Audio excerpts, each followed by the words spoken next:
दरभंगा में ललित नारायण मिथिला विश्वविद्यालय पर छात्र ने लगाया पैसे लेकर टॉपर बनाने का आरोप। परीक्षा फल से असंतुष्ट छात्र ने दी अदालत जाने की धमकी। यह मामला मिथिला विश्वविद्यालय के अंतर्गत सीएम साइंस कॉलेज में पढ़ने वाले रुपेश कुमार मिश्रा, जो भौतिक विज्ञान से स्नातक कर रहा है।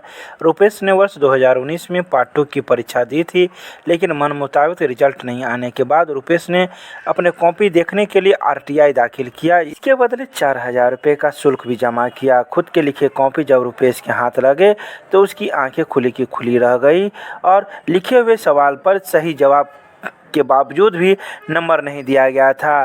फिर ऐसा ही मामला उसके साथ 2020 में स्नातक तृतीय खंड में भी हुआ और उसे टॉपर होने से वंचित कर दिया गया। देखिए, यहाँ पर मैं Rupesh Kumar Mishra CM science college का छात्र हूँ। मेरे साथ ललित नारायण मिथिला विश्वविद्यालय में पिछले वर्ष डिग्री 2 का जो रिजल्ट आया था उससे असंतुष्ट होकर जब मैं आरटीए किया तो उसमें जो है सो कॉपी में देख रहा हूँ एक प्रश्न जो 15 अंक का था उसका मार्किंग छोड़ दिया गया था और साथ ही बाकी के सारे प्रश्न पे मनमर्जी से अपना अंक दे दिया गया था।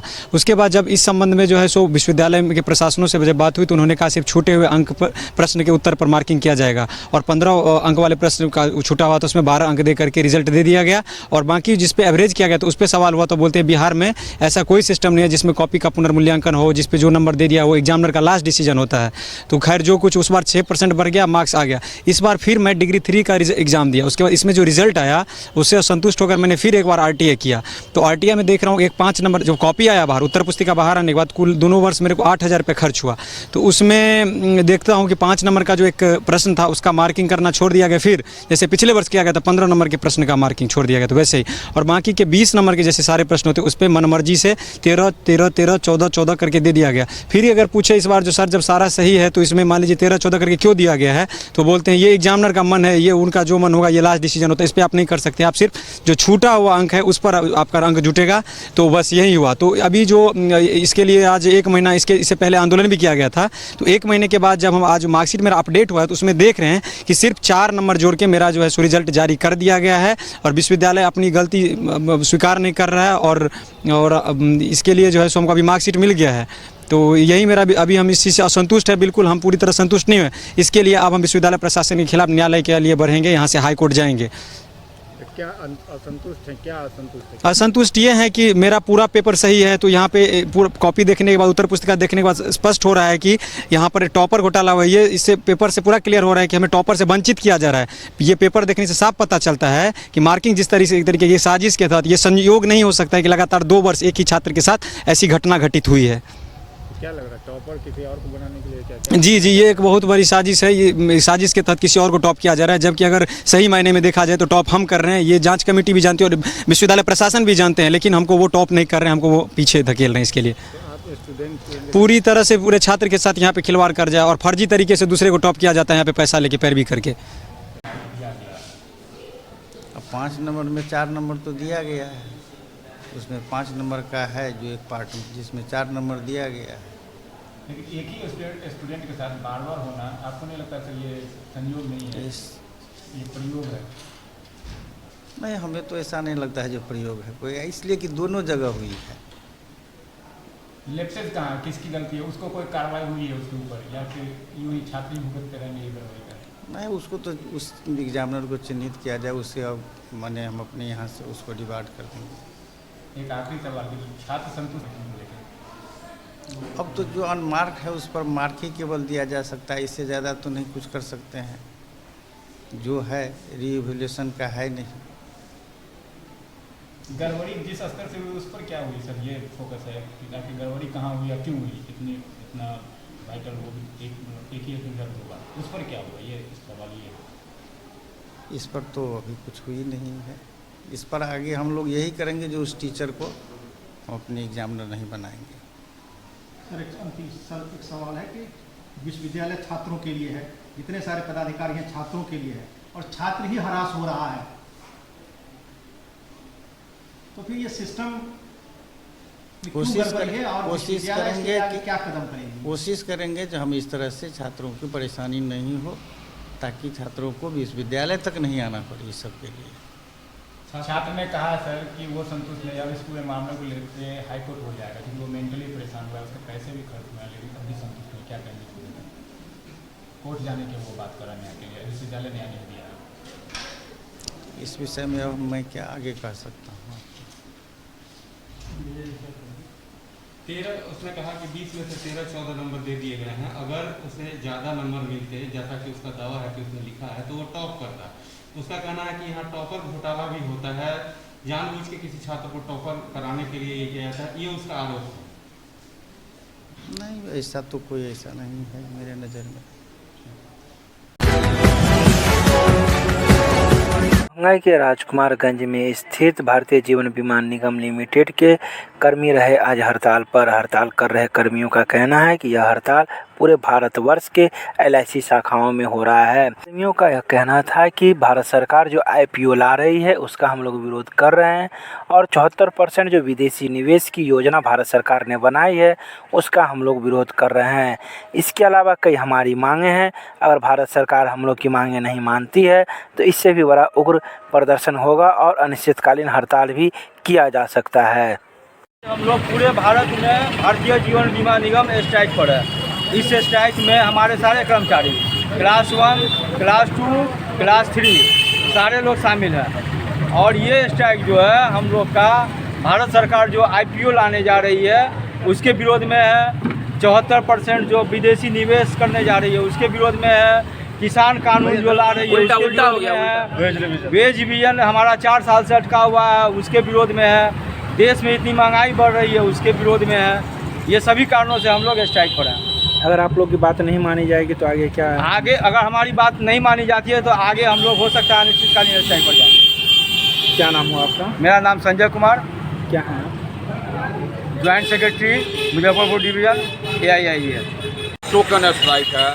अगर ये मेरा टोकन स्ट्राइक पर अगर मैनेजमेंट और सरकार अगर नहीं वार्ता के लिए तैयार होती है तो आने वाले दिनों में हमारा जो आंदोलन होगा वो तीव्र से तीव्रतम होता चला जाएगा। ठीक है, आने वाले दिनों में हम हो सकता है जो अनिश्चितकालीन का भी हड़ताल दे और आने वाले समय में जितने भी हमारे सेंट्रल ट्रेड यूनियन है हो सकता है एकत्र होकर के हम लोग अनिश्चितकालीन, आपने देखा होगा जो प्राइवेटाइजेशन के विरोध में बैंक के विरोध में 2 बैंक को जो करने जा रही है उसके लिए 15 और 16 को स्ट्राइक हुआ। हमारे चार्टर और IPO और ये एक निजीकरण का जो GIC में करने जा रही है एक विंग को, उसके विरोध में हमने 17 को स्ट्राइक किया और उसके समर्थन में हम लोगों ने डेमोन्स्ट्रेशन किया। मैं सरकार से आगाह करना चाहता हूं जो IPO का जो प्रस्ताव है वो वापस ले, FDI का जो प्रस्ताव वापस ले और ग्रीन सिग्नल वित्त मंत्रालय से हमारे मैनेजमेंट को दे ताकि हमारा जो 43 महीने से लंबित मामला है उस चार्टर ऑफ डिमांड्स का उसको फाइनलाइजेशन का एक रास्ता प्रशस्त करे और नहीं तो ये हमारा आंदोलन तीव्र से तीव्रतम होता चला जाए। क्या नाम हुआ आपका? प्रद्युम्न कुमार मिश्रा, क्या है? Class 1 officer, joint forum AII। बंगाई के एमरेशियम महाविद्यालय में 21 दिनों का मिथिलाक्षर प्रशिक्षण शिविर का किया गया शुभारंभ। इसका शुभारंभ महाविद्यालय के प्रधानाचार्य प्रोफेसर विश्वनाथ झा, रसायन विभाग का अध्यक्ष प्रोफेसर प्रेम मोहन मिश्रा के द्वारा संयुक्त रूप से दीप प्रज्वलन कर कार्यक्रम की शुरुआत की गई। 21 दिनों तक चलने वाले इस मिथिलाक्षर प्रशिक्षण में 25 बच्चों का एक बैच बनाया जाएगा और इससे अधिक बच्चे शामिल होते हैं तो उसका दूसरा बैच बनाया जाएगा।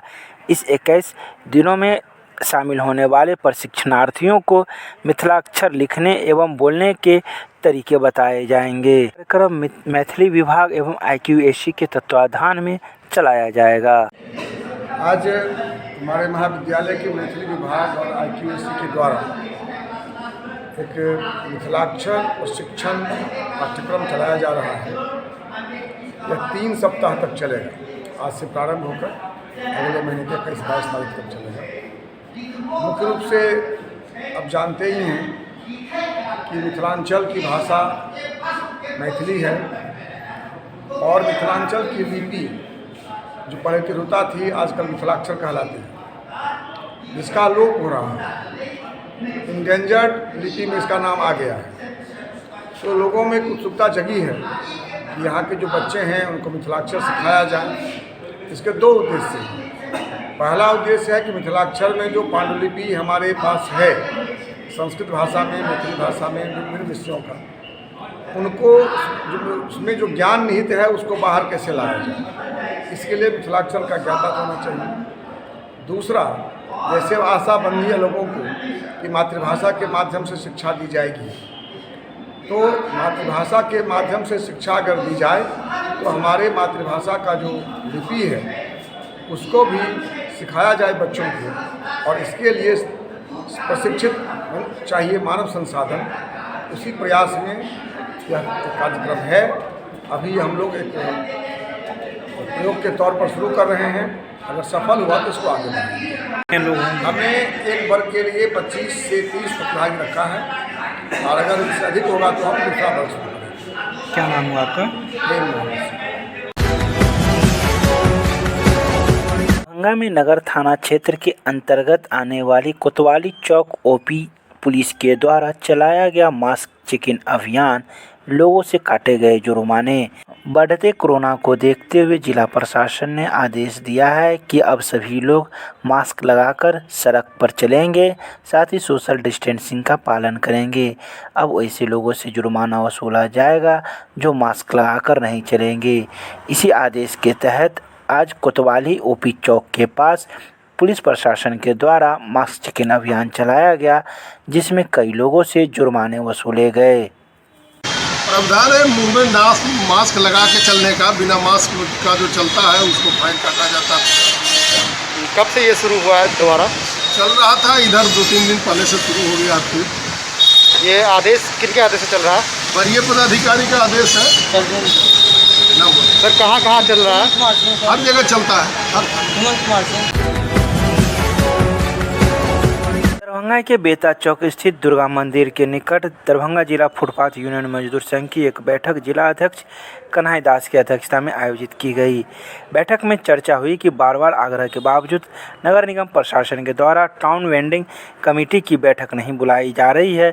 साथ ही बिना वेंडिंग जोन के अधिनियम व बिना वैकल्पिक व्यवस्था का पालन किए बिना ही कार्रवाई कर फुटपाथ दुकानदारों को तंग किया जा रहा है और उससे वसूली की जा रही है। इन्हीं सब कई बातों को लेकर 19 मार्च को यह एक प्रतिनिधिमंडल दरभंगा नगर निगम के नगर आयुक्त से मुलाकात करेगी और महत्वपूर्ण निर्णय लेने का आग्रह करेगी। आज नगर निगम प्रशासन के द्वारा, नगर आयुक्त के द्वारा आज दरभंगा शहर के फुटपाथ दुकानदारों के ऊपर दमनात्मक कार्रवाई किया जा रहा है। हमारे पास मोहम्मद आरजू एक दुकानदार है जो सड़क से 8 फीट हट करके दुकान करते हैं, नाला से हट के दुकान करते हैं। उन्हें भी जो है फाइन भरने के लिए कहा जा रहा है। कई दुकानदारों की ऐसी शिकायत है, इसलिए आज हम लोग बैठक किए हैं और बैठक के माध्यम से नगर आयुक्त और दरभंगा के डीएम से हम लोग मांग कर रहा है कि अविलंब टीबीसी की बैठक बुलाई जाए और वेंडिंग जोन अधिनियम का पालन किया जाए। बिना वेंडिंग जोन अधिनियम का पालन किए हुए, बिना वेंडिंग जोन कमेटी में लिए गए निर्णयों को चरितार्थ करते हुए किसी भी प्रकार के फुटपाथ दुकानदारों को तंग तबाह करने की कार्रवाई पर रोक लगे और चयनित जगहों पर वेंडिंग जोन मार्केट का निर्माण कर अस्थायी समाधान की दिशा में आगे बढ़ा जाए। ये हमारी आज की बैठक की मांग है। दरभंगा में अखिल भारतीय विद्यार्थी परिषद के एसएफडी जिला प्रमुख श्रीकांत कुमार ने अपने जीवन काल में 181वां वृक्षारोपण के साथ मनाया पर्यावरण को समर्पित जन्म उत्सव। इस जन्मदिन पर सीएम कॉलेज के प्रधानाचार्य डॉक्टर विश्वनाथ झा, इग्नू अध्ययन केंद्र के समन्वयक डॉक्टर आर.एन. चौरसिया एवं कॉलेज कर्मचारी के साथ वृक्षारोपण कर मनाया गया। सीएम कॉलेज के प्रधानाचार्य समेत कर्मचारियों की उपस्थिति में सभी ने साथ मिलकर पौधे रोपे एवं एक पौधे लगाने का संकल्प लिया। सभी अपने परिवार के सदस्यों के जन्मदिन पर एक पौधा लगाएंगे और प्रकृति के संरक्षण में अपना योगदान देंगे। के एमआरएम महाविद्यालय में एमएसयू ने नए टीम का गठन किया है, जिसमें चांदनी मिश्रा को अध्यक्ष एवं कॉलेज प्रभारी काजल कुमारी को बनाया गया है। Mithila student union MRM college team का गठन किया है, जिसमें चांदनी मिश्रा को अध्यक्ष जबकि एमआरएम कॉलेज की प्रभारी काजल कुमारी को नियुक्त किया गया है। इस बाबत एमएसयू विश्वविद्यालय प्रभारी अमन सक्सेना ने कहा कि आज छात्राओं के लिए लड़ने के लिए कोई आगे नहीं आ रहा है, जिस कारण छात्राओं को होने वाली समस्याओं का समाधान नहीं हो पाता है। बात चाहे कन्या उत्थान योजना के पैसे की हो, छात्राओं की मुफ्त शिक्षा की, आज इन सब के साथ कोई खड़ा नहीं है, जिसको देखते हुए एमआरएम कॉलेज में टीम का निर्माण किया जा रहा है। गंगा की विद्यापति सेवा संस्थान ने डॉक्टर रामदेव झा के निधन पर जताया शोक, अर्पित की पुष्पांजलि। मैथिली के वरिष्ठ साहित्यकार डॉक्टर रामदेव झा की लंबी बीमारी के बाद गुरुवार की दोपहर उनके कबीरपुर स्थित निवास पर निधन हो गया। 85 वर्षीय डॉक्टर रामदेव झा मैथिली साहित्य के ऐसे अनमोल हस्ताक्षर थे, जिन्हें साहित्य अकादमी ने उनकी मूल कृति पसीझैत पाथर नाट्य संग्रह के लिए 1991 में, राजेंद्र सिंह वेदी की उर्दू में लिखी पुस्तक सगाई का मैथिली में अनुवाद के लिए 1994 में तथा बाल साहित्य के लिए वर्ष 2015 में साहित्य अकादमी पुरस्कार से नवाजा गया था।